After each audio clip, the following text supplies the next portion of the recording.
आज उदासी, हताशा और निराशा का माहौल देश के कोने कोने में फैला है। क्या इस बोझ के तले दबे रहना जरूरी है? क्या हम आगे बढ़कर चुनौती स्वीकार नहीं कर सकते? देश के कई राज्यों ने दिखाया है कि हालात बेहतर हो सकते हैं और गुजरात इस प्रगतिशील बदलाव का एक शानदार उदाहरण है।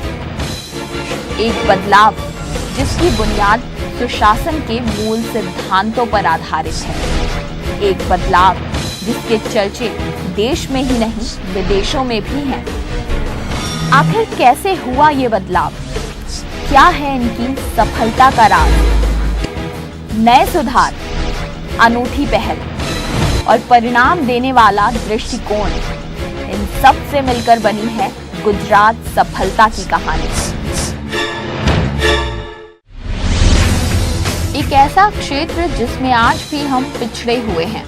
देश अब भी संघर्ष कर रहा है, लेकिन गुजरात के किसान इस संघर्ष भरे जीवन से आगे निकल चुके हैं। गुजरात सरकार किसानों की सहायता के लिए हर मोर्चे पर खड़ी है। कृषि के लिए योजनाएं महज बनाई ही नहीं गई हैं, बल्कि तहे दिल से उसे लागू भी किया गया है। लक्ष्य था किसानों की आय में हर प्रकार से वृद्धि, जिसकी शुरुआत बहुत ही सरल लेकिन अनूठे तरीके से की गई, कृषि महोत्सव के रूप में। गुजरात सरकार ने कृषि रथ यात्रा के माध्यम से स्वयं घर घर जाकर किसानों से संपर्क किया। कृषि वैज्ञानिकों और कृषि विशेषज्ञों का दल भी उस यात्रा में शामिल था, जिन्होंने किसानों को नई तकनीक की जानकारी दी। साथ ही पशुपालन से संबंधित जानकारियां भी दी गईं। इसके अलावा पानी की हर बूंद का इस्तेमाल कर अनाज की मात्रा बढ़ाने की तैयारी भी है। फुहारे और ड्रिपिंग सिस्टम का इस्तेमाल कर पिछले 10 वर्षों में सिंचाई क्षेत्र 12,000 हेक्टेयर से बढ़कर 7 लाख हेक्टेयर पर पहुंच गया है। कुल खेती योग्य भूमि का क्षेत्र 108 लाख हेक्टेयर से बढ़कर 148 लाख हेक्टेयर पर पहुंच गया है। 2001 से लेकर 2011 तक फसलों में विविधकरण का प्रयोग कर उद्यान कृषि का उत्पादन बढ़कर 350% पर पहुंच गया है। नए प्रयोग जैसे पशु आश्रय खोलकर दुग्ध उत्पादन में 85% की बढ़ोतरी हुई। 30,000 पशु आरोग्य मेले लगाए गए, जिसमें 1.2 करोड़ पशुओं का उपचार हुआ। साथ ही पशुओं को होने वाली 122 तरह की बीमारियों से रोग मुक्त कराया गया। ये सब आधारभूत संरचना में मजबूती के कारण ही संभव हो सका है। तभी तो गुजरात ने कृषि क्षेत्र में 9% के प्रभावशाली आंकड़े को छू लिया है, जबकि 10 सालों में राष्ट्रीय औसत 3.2% ही पहुंच पाया है। साथ ही कृषि क्षेत्र और जल प्रबंधन पर भी खासा ध्यान दिया है राज्य सरकार ने। जमीनी हकीकत को पहचानते हुए राज्य सरकार ने पब्लिक प्राइवेट पार्टनरशिप के तहत लोगों को संगठित किया। 10 साल के अंदर ही गुजरात ने 6,50,000 जल संरक्षण के ढांचे तैयार कर लिए हैं, जबकि पिछले 40 सालों में केवल 40,000 ढांचे ही मौजूद थे। आज गुजरात की 75% आबादी को नल के द्वारा पानी सप्लाई किया जाता है, जबकि केंद्र सरकार केवल 30% का ही लक्ष्य हासिल कर पाई है। यही नहीं, गुजरात ने आने वाले दिनों के लिए महत्वाकांक्षी योजनाएं भी तैयार कर ली हैं, जिसमें राज्य को विश्व का सबसे बड़ा वाटर ग्रिड बनाया जाएगा। पहली बार मॉडल ऑफ वास्मो के तहत पीने के पानी की सप्लाई गांव-गांव तक संस्थागत तरीके से की जा रही है, जिसे 14,000 से अधिक पानी समितियों द्वारा संचालित किया जा रहा है। तभी तो गुजरात को संयुक्त राष्ट्र संघ के प्रतिष्ठित कैपेम अवार्ड से नवाजा गया है। साथ ही साथ प्रधानमंत्री का उत्कृष्टता का अवार्ड भी गुजरात की झोली में गया है। उत्तम जल प्रबंधन के कारण ही फ्लोराइड, नाइट्रेट, लवणता और जल से उत्पन्न होने वाली बीमारियों से प्रभावित गांवों में काफी सुधार हुआ है। गुजरात देश का अकेला राज्य है जहां सभी नदियों को एक दूसरे से जोड़ दिया गया है और केवल यही वो राज्य है जहां पानी के स्तर में 3.17 मीटर की बढ़ोतरी हुई है। 75% भूमिगत जल का उपयोग करने वाला गुजरात अब 85% सतही जल का उपयोग करता है, जो कि अपने आप में एक मिसाल है। ऊर्जा एक ऐसा क्षेत्र है जिसमें गुजरात को भारी सफलता मिली है। आजादी के बाद गुजरात ऐसा राज्य है जिसने ऊर्जा क्षेत्र में सुधार लाने के लिए सबसे बड़ा और निर्भीक कदम उठाया है। ज्योति ग्राम योजना के तहत सरकार ने सामरिक महत्व को ध्यान में रखते हुए खेती के कार्यों, घरों और उद्योग के लिए उपयोग में लाए जाने वाली बिजली लाइनों को अलग अलग विभाजित किया है। 1290 करोड़ की लागत से 56,000 किलोमीटर हाई ट्रांसमिशन और 22,000 किलोमीटर लो ट्रांसमिशन लाइन को बिछाने का काम मात्र 1,000 दिन में पूरा कर लिया गया। इसीलिए तो किसानों को अनुदान पर बिजली उपलब्ध करा रही है सरकार। अब तक 18,000 से अधिक गांव को इससे जोड़ दिया गया है, जिन्हें 24 घंटे बिजली 3 फेज में दी जा रही है, वो भी बिना किसी बाधा के। इससे उनके जीवन स्तर में काफी सुधार हुआ है। साथ ही ग्रामीण उद्योगों को काफी बढ़ावा मिला है। प्लांट लोड फैक्टर को भी अपग्रेड कर बिजली चोरी को काफी हद तक कम कर दिया गया है। उत्पादन और डिस्ट्रीब्यूशन के बीच होने वाली बिजली की बर्बादी को 30.64 से घटाकर 20.13 कर दिया गया है।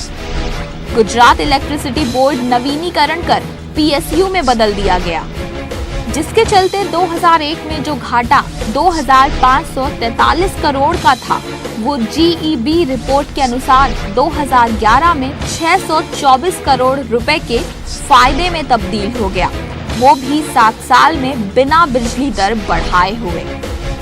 आज भी हमारा देश बिजली के संकट से जूझ रहा है, लेकिन गुजरात गर्व से अपने को पावर सरप्लस स्टेट बनाने में कामयाब रहा है। पब्लिक डिलीवरी सिस्टम के तहत नए प्रयोग कर लीकेज को रोका गया। इसका उद्देश्य था घर घर तक डिलीवरी सिस्टम को पहुंचाना। गुजरात सरकार ने नया कॉन्सेप्ट दिया, गरीब कल्याण मेला, जो कि एक साधारण से मॉडल पर आधारित था। जरूरतमंदों को पहचानो और सार्वजनिक रूप से उन्हें लाभ पहुंचाओ, ताकि बिचौलियों को हटाया जा सके। 971 गरीब कल्याण मेला के तहत अब तक 11,000 करोड़ रुपए 75 लाख लाभार्थियों को सफलतापूर्वक वितरित किए जा चुके हैं।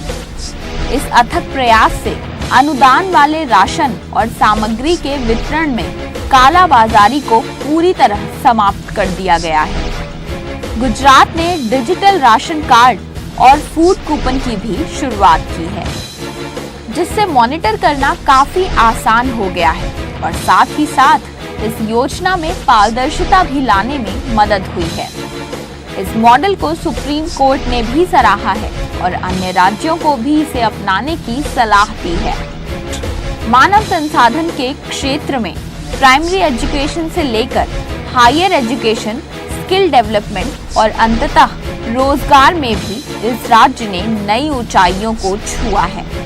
जबकि कन्या केलावणी और शाला प्रवेशोत्सव के माध्यम से 100% बच्चों की शिक्षा सुनिश्चित की गई है। पठन पाठन के लिए बढ़िया सुविधा और साफ सफाई के कारण ही स्कूल छोड़ने वाले बच्चों की संख्या में एकाएक गिरावट आई है। 2001 में स्कूल छोड़ने वाले बच्चों की संख्या 20% थी, जो अब घटकर 2% पर पहुंच गई है। ये पहला राज्य है जिसने स्पेशलाइज्ड यूनिवर्सिटी खोलकर उच्च शिक्षा प्रणाली को नए आयाम तक पहुंचाया है। आज गुजरात में बेरोजगारी दर सबसे कम 1% है, जबकि राष्ट्रीय स्तर पर ये 3.8% है। एम्प्लॉयमेंट एक्सचेंज के माध्यम से देश के 72% लोगों को रोजगार मुहैया कराने वाला अकेला राज्य गुजरात है। कृषि के अलावा ऊर्जा, जल, शिक्षा और बहुत सारे ऐसे क्षेत्र हैं जिसमें सुशासन के जरिए गुजरात ने नई ऊंचाइयों को छुआ है। महिला सशक्तिकरण में गुजरात को रोल मॉडल के रूप में जाना जाता है। आज 17,000 करोड़ रुपए से ज्यादा का व्यापार 2.5 लाख सखी मंडल की महिलाओं द्वारा किया जा रहा है, जबकि 26 लाख महिला सदस्यों को मिशन मंगलम योजना के तहत जोड़ा गया है। विश्व में ख्याति प्राप्त चिरंजीवी योजना ने राज्य को इंस्टीट्यूशनल डिलीवरी के क्षेत्र में 2012 तक 95% पर पहुंचा दिया, जबकि 2005 और 6 में ये 45% ही था। न्यायिक क्षेत्र में इवनिंग कोर्ट की शुरुआत कर अब तक 8.5 लाख मुकदमों को निपटाया जा चुका है। लोक अदालत के माध्यम से 61,72,000 केसेस का अब तक निपटारा मात्र 35 पैसे प्रति केस के खर्च पर हुआ है।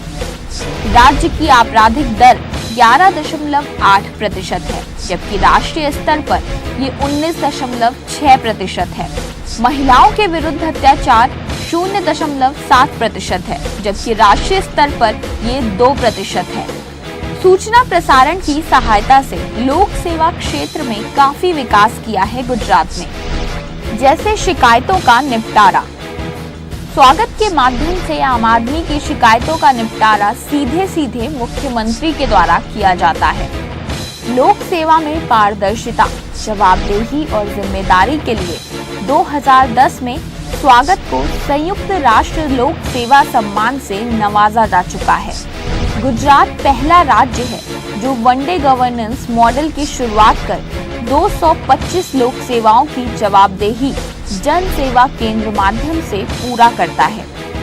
गुजरात उन राज्यों में भी शामिल है जो ग्राम सभा की पवित्रता को बरकरार रखे हुए हैं, जहां मुद्दों पर केवल चर्चाएं ही नहीं, उसका समाधान भी होता है।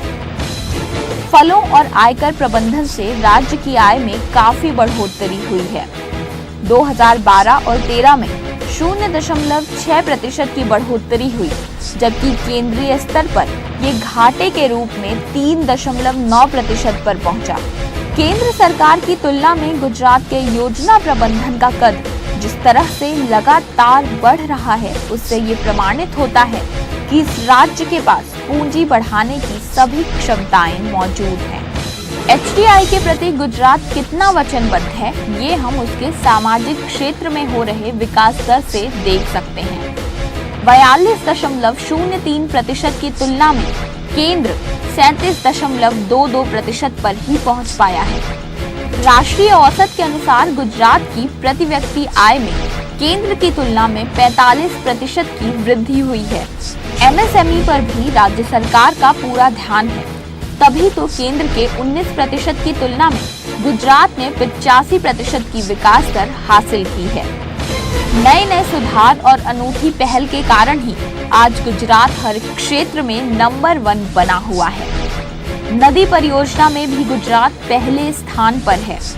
राज्य स्तर पर 2800 किलोमीटर गैस ग्रिड का निर्माण करने वाला गुजरात पहला राज्य है।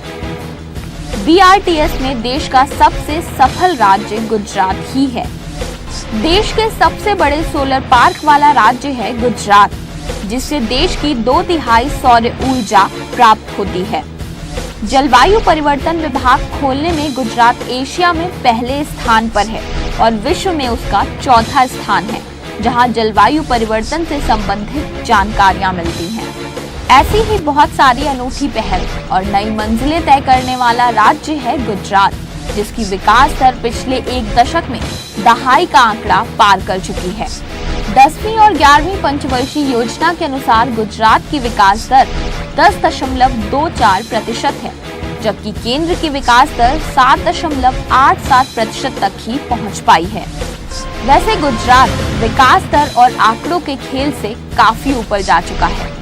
राज्य सरकार ने अपने अफसरों को कार्य करने और निर्णय लेने की पूरी आजादी दी है, तभी तो गुजरात हर क्षेत्र में विकास के नए कीर्तिमान स्थापित कर रहा है। गुजरात ने विकास का परचम लहराया है, क्योंकि वहां का शासन नेतृत्व केंद्रित ना होकर संस्थागत दृष्टिकोण पर निर्भर करता है। चाहे वह क्षेत्र कृषि का हो, ऊर्जा, पानी, महिला सुरक्षा, स्वास्थ्य और शिक्षा, स्किल डेवलपमेंट, रोजगार या फिर भ्रष्टाचार से निपटना हो। अपने इसी दृष्टिकोण के बलबूते गुजरात ने एक नई विकास गाथा रची है।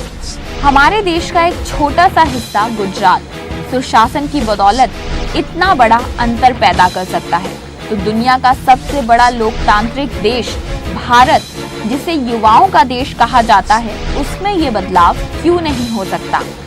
ये संभव है। हमारा देश भी विकास की नई गाथा लिख सकता है। जरूरत है बस नए बदलावों और नई सोच की।